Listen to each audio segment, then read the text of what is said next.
On our trip to Sicily, we went to the Palermo Cathedral.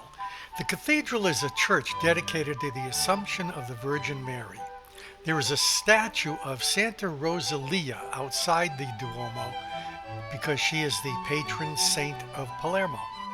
On the bell towers, there are six medieval bells. We just happened to catch a procession going from the bishop's palace to the cathedral. It's quite a spectacle just to get from one place to the other. The church was erected in 1185 on the area of an earlier Byzantine basilica, but it had been turned into a mosque after the city was conquered by the Saracens in the 9th century. You'll see a lot of different styles here due to the long history of additions, alterations, restorations, the last of which occurred the end of the 18th century and the earlier part of the 19th century.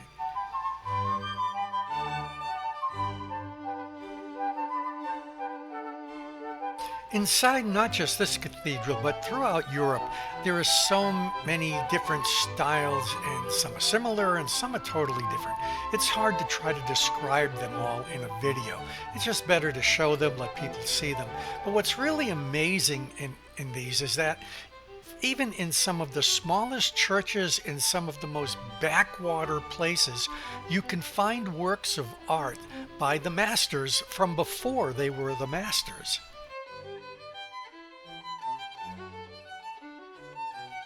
This is a place where kings were crowned and buried. Here are the remains of Emperor Henry VI, his son Frederick II, as well as those of Peter II of Sicily. There's a Roman sarcophagus of the tomb of Constance of Aragon, which is Frederick's wife, the tomb of Roger II, who was the first king of Sicily, and his daughter Constance are here.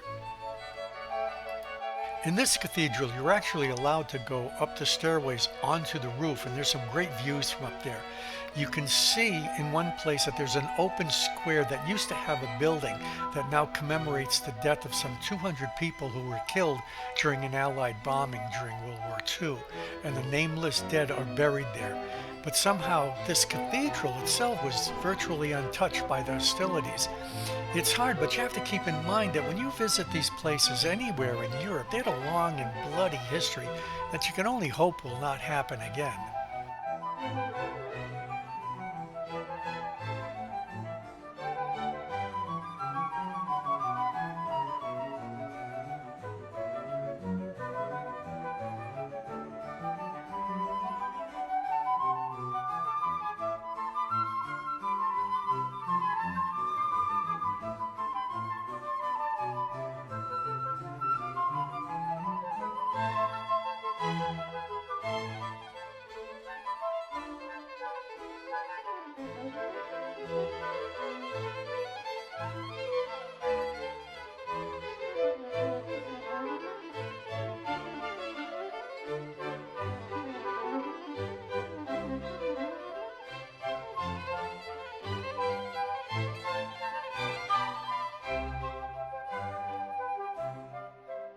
Inside the cathedral is a treasury, and it is called the Cathedral Treasury. How original!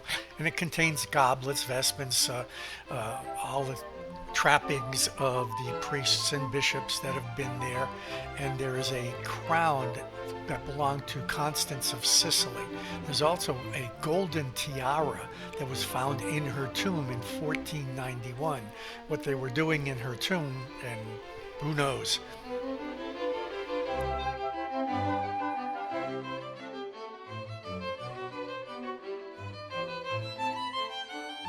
Like a lot of medieval churches, this place has a crypt, but unlike parts of the upper cathedral, this crypt remains in its original form. It has that stark, heavy Romanesque arches and stonework.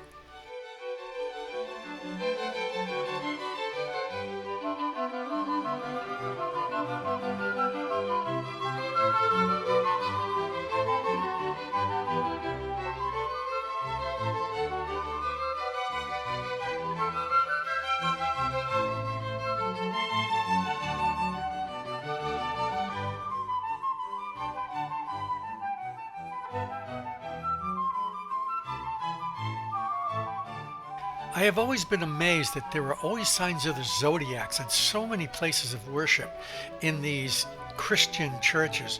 But this one actually has a purpose. There's a tiny hole in one of the mirrored domes, which acts as a pinhole camera projecting an image of the sun onto the floor.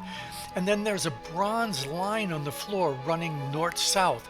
And at solar noon, which is around 12 o'clock in the winter, 1 o'clock in the summer in Palermo, the sun image passes through this line. At different times of the year, the passage occurs at different points on the line. The ends of these lines are marked by the zodiac signs.